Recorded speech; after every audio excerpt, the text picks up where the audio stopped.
You can't just stand in a place and you have no choice. When it's not there, it's not there. And it's not coming until you feel differently. And so what we want you to understand is that you've got two choices. You can be without something you want and feel horrible, or you can be without something you want and feel fine about it. And that sort of twists your brain into a knot, doesn't it? Because most people are so used to just responding to what is. Something good happens, you're happy. Something bad happens, you're not happy. But then you're in that uncomfortable and impossible situation of controlling uncontrollable conditions. You cannot control the wars in Afghanistan. You cannot control what's going on weather-wise. You cannot control the economic climate. You cannot control what's going on globally. You can't control what's going on in your neighborhood. You can't control what's going on in your house. You cannot control what's going on with the person you live with. You can't control it, you see. But you are responding to it. So what we want you to do is to contemplate, am I responding to the world from outside the vortex or inside the vortex? Am I problem-oriented in my response, or am I solution-oriented in my response? So that's why when you say, oh, you said the best thing that anybody ever says, I just want to be happy. I want to be happy. I want to feel good. Sure, I want money, but what I really want is to be happy. You can do that now. You can do that now, because you can be without something you want and still be happy, because you don't have to focus upon that missing thing that's making you unhappy. You can focus upon something that makes you happy. You see what we're getting at? There's always something to focus upon that makes you happy. Now, that's not easy to hear when you're not happy, because when you're not happy, it doesn't feel like there's anything in the world that would make you feel happy.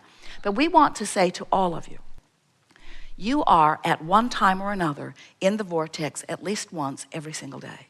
In other words, something happens because you cannot, we love you very much, you do not have the mental capacity, we love you very much, to focus consistently, we love you very much, on anything long enough, we love you very much, to hold yourself 100% of the time outside the vortex. You don't have that kind of brain power.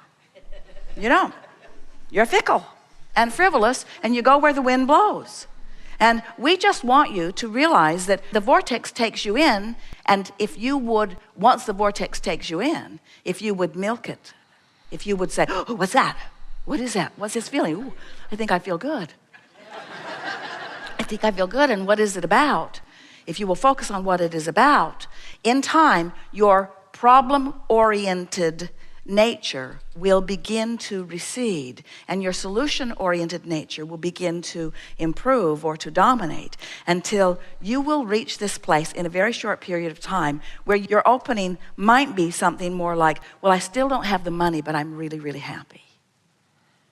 I'm really, really happy. And once you're making a statement like that, the money, the relationships, everything else that you want is on its way. It's on its way. It's percolating right now. It's already a vibrational reality. And in your happiness, this is the thing we want you to hear. In your happiness, in your more consistent happiness, in your occasional to more often to consistently, chronically happiness, you have the in the vortex sight. We are happy that you began this way with your desire to be happy. And we are happy to announce to you that you can be happy now, regardless of what's manifesting. And if you really heard that, and we know you did, then you'll be able to maintain that feeling of happiness more just by practicing. We want you to know what we see in your vibrational escrow, and we want you to feel how proud we are of you for putting it all there.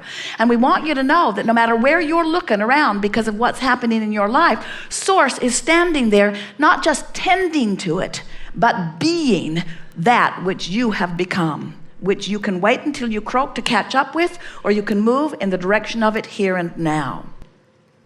So when you pack today, find a way to make it fun. Find a way to be more organized than usual. Find a way to be more playful with whoever it is you're packing with.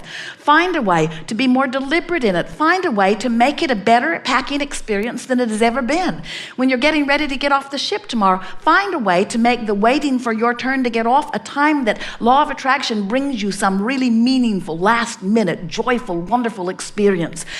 Pre-pave in your mind the benefit of every aspect of your day. When you're moving from one place to another, stop and segment and tend a little bit. Think about who you are and what you want. Begin to collect the resources from every moment in time. Turn downstream, not because it will net you something now, but because it is the true natural being that is you. You are downstream beings who have trained yourself upstream. It's no wonder you're ornery. You are downstream beings. Life is supposed to be easy. Life is supposed to be fun. And that's why when it isn't, most of you are throwing little mini fits while you conform with whatever's going on.